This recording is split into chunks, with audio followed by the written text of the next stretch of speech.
Well,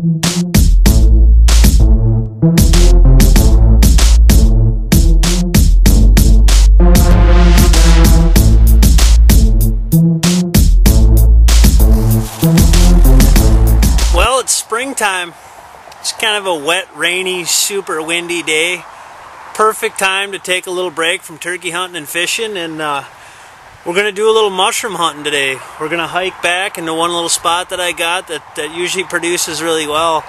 I've had some friends and family and a bunch of you guys out there that watch Minnesota Outdoor Journal and asking me, hey, you know, how do I go about getting these mushrooms? What do I look for? What do I do? What time? So I'm gonna try and cover some of that.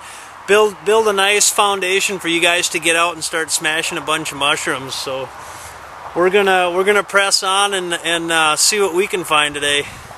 Let's go.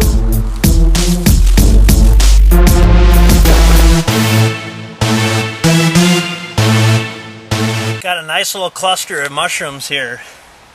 Okay, as you can see, I got the dead elm right here.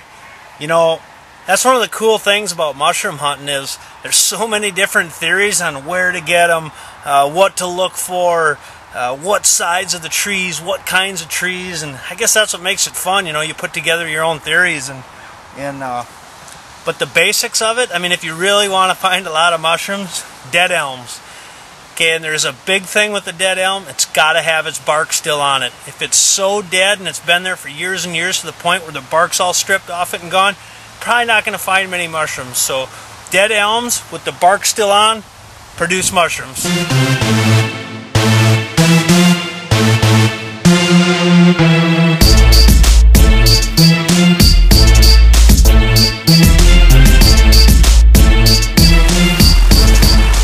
Oh, another thing when you're out looking for these mushrooms, you know, and you're going through different properties looking for mushrooms and trying to fill your bag, you're going to see a lot of these.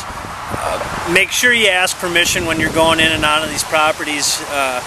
You know, it's just like anything else, hunting, fishing, everything. Get permission before you go into these properties and respect the landowners. And you'll find a lot more mushrooms that way.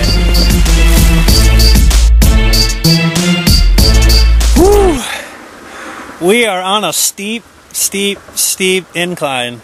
You know, that's another theory with mushrooms is, you know, being on the right elevation and having the right slope. And, you know, I'm sure there are some that are better than others, but I'll promise you I've found mushrooms on flat ground, inclines, all different types of slopes. So, I mean, don't just key in on one thing. Keep an open mind and look around. I mean, I have to take the pack off and everything to crawl into the spot, and I've got the tripod set up all goofy just so I can film this to show you guys how steep of an incline I'm on. I mean, it's almost straight up and down, and as you can see, what I've got right there is a bunch of mushrooms, and this incline is just kind of peppered with them. I got another one right here, and we're gonna pick these guys and keep rolling and see if we can't fill our sack up.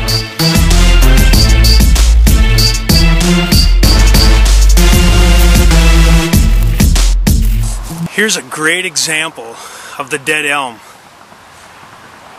Okay, you can see over my shoulder here the dead elm. A lot of bark on the tree. We're gonna slide in there and have a look, see if we can't find any mushrooms under it. But I wanted to show you guys this is exactly what I'm looking for.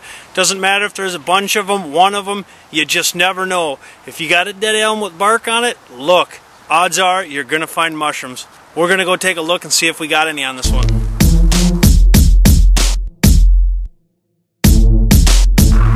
Some really nice mushrooms under this elm.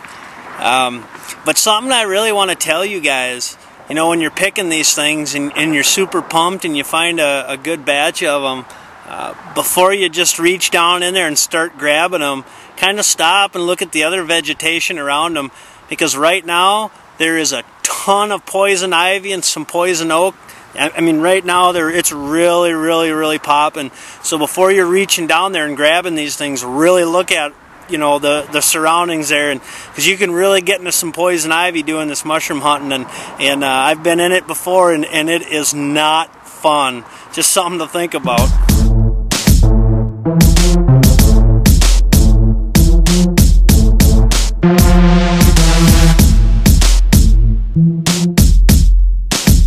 You know, when you're picking the mushrooms, when you pick them, what you want to do is just pinch the stem and rip it right off like that. And you want to leave some of the stem in the actual soil so you can help promote new growth for next year. You know, you can cut them off with a little pocket knife or whatever, but just pinching them off and pulling them, it works real well.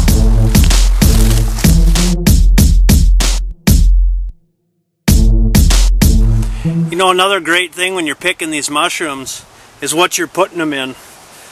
I like to use these old pillowcases. You know, I put a lot of mushrooms in them old plastic grocery bags, and you're trying to crawl through this thick stuff and it's thorny, and it doesn't take long. Your bag's ripped up and you're retying holes in the bag and shrooms are falling out and it's just ugly. But these old pillowcases, man, don't throw them out. They work wonders for toting shrooms in.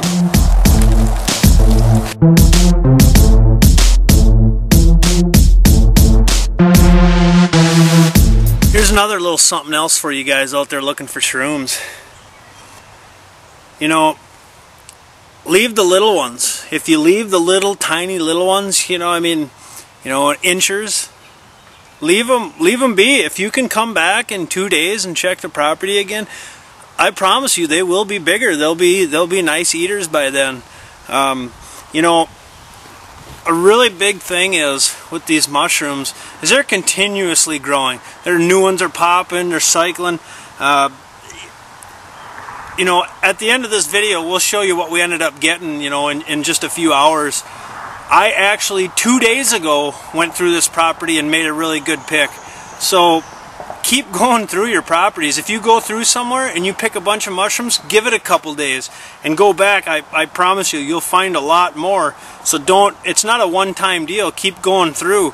You know, you have all the different kinds of mushrooms. You got basically 3 different kinds of morels. You got your little grays, your yellows, and your giant whites. And we're not to the giant whites yet, but we're right about smack dab in the middle of the season. And I'll show you here. This is a little gray right here, okay?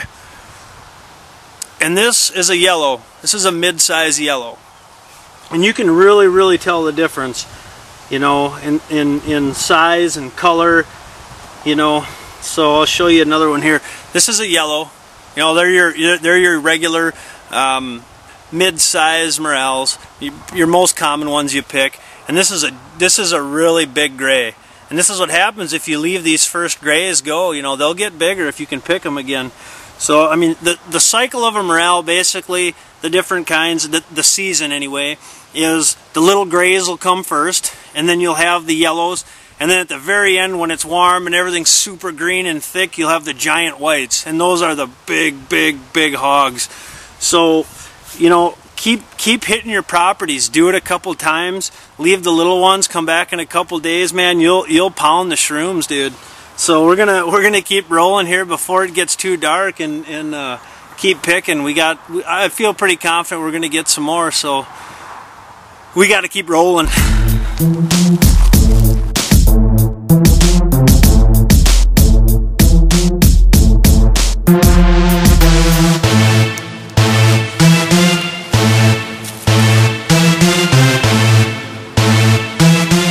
Something I like to do when I'm looking for these mushrooms, when you find one, usually there's going to be more than one. If you kind of get down more at ground level and just slow down, don't just get all crazy and want to throw them in your sack real quick. Just wait and look around. Just start scanning around where you found one, because you'll find more. I just picked one right here. I've got one here. I've got one there. I've got one there. I've got a couple right over here. So, I mean, and really watch where you're stepping, because you'll smush and smash a lot of them too. So just kind of keep your eyes open. When you find one, scan the area and just slow down. You'll find a lot more mushrooms.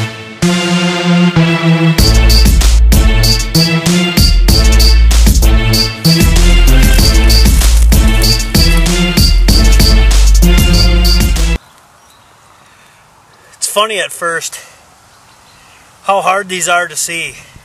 And after you start finding a bunch of them, you get mushroom eyes. You can see them from 50 yards away in the grass.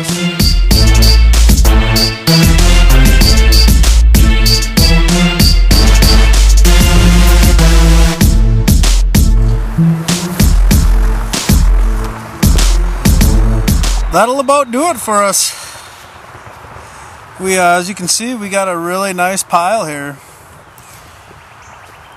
You know, this is one of my favorite things to do in the spring. It's a fairly short season, but picking morels and hunting around for these mushrooms, it's a lot funner than it sounds.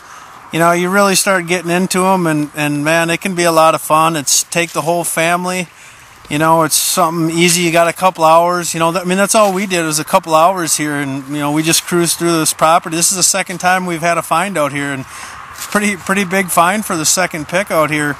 Hopefully, this video helps you guys have a good foundation to build on when it comes to mushroom hunting, and you know, get out there, get dirty, roll around in the dirt, crawl around on your knees, and find these mushrooms, you know, and the multi-theory, all